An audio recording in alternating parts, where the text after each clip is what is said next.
এই মুহূর্তে সবকথা বড় খবর আপনারা জানেন যে আজকে একদিন হলো গতকালকে ভোট হয়েছিল।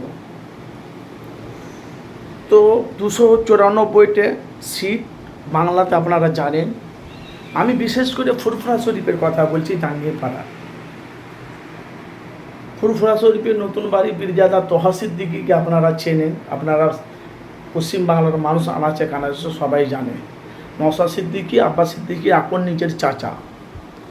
তো সেনাহাসিস 3বার এমএলএ বিধায়ক ফুরফুরা জাঙ্গিপাড়া, আর 15 বছর এসছে মমতা ব্যানার্জি পশ্চিমবাংলায়। সে পশ্চিমবাংলাতে এসেছে মুখ্যমন্ত্রী মমতা বন্দ্যোপাধ্যায়। উনি পশ্চিমবাংলায় যা কাজ করেছে, ব্যাপক হারে কাজ করেছে। অনেক কিছু মানুষের জন্য সহযোগিতা করেছে মমতা।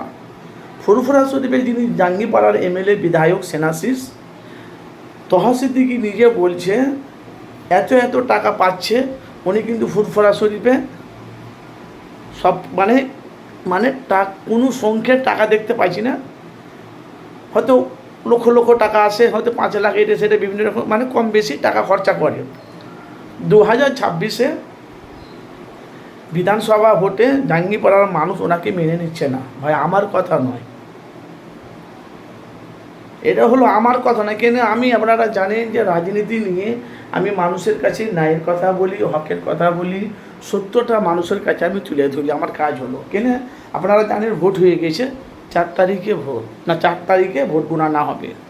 এখন রাজনীতি CPM, Congress, ISA, BJP, Trinamool, JUP, Janata Unnayan party, এ সবাই কিন্তু একটা টেনশন আছে। আমি জিতবো না হারবো।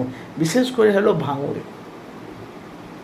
ভাঙড়ে ক্যানিংয়ে শওকত মোল্লার বাড়ি, ক্যানিং থেকে টেনে এনে ভাঙড়ে দাঁড় করিয়েছে নওশাদের বিরুদ্ধে। কেন ভাঙড় মমতার চাই, অভিষেকের চাই। সেটা নিয়ে বাংলায় এখন তোলপাড় চলছে। তো সেনাশিসকে বাংলার মানে তোহা সিদ্দিকী বলছে একা ফুরফুরার মানুষ, ফুরফুরা জাঙ্গিপাড়ার মানুষ সেনাশিসকে চাইছে না চাইছে সেটা আলাদা ব্যাপার। কিন্তু ফুরফুরা শরীফের পীর পরিবারের সন্তান তোহা সিদ্দিকী ওনাকে কিন্তু মেনে নিচ্ছে না। আর আপনারা জানেন তোহা সিদ্দিকী হকের কথা বলে, ন্যায়ের কথা বলে, সত্যটা তুলে ধরে। আমাদের কাজ হলো কি উভয় পক্ষে মানুষের কাছে সত্যটা তুলে ধরা। তো 4 তারিখে ভোট গণনা আছে। এবার 2000 সবাই তো বলছে ফুরফুরা জাঙ্গিপাড়া সেনাশিস সিট জিতবে। আবার সব বলছে আইএসএ বামফ্রন্টের সাথে জোট আছে, ওরা জিতবে। আপনাদের মূল্যবান মতামত জানাবেন যে 2026-এ বিধানসভা ভোটে জাঙ্গিপাড়া সেনাশিসের না বামফ্রন্ট সিপিএমের, আর আপনাদের মতামত জানাবেন অবশ্যই।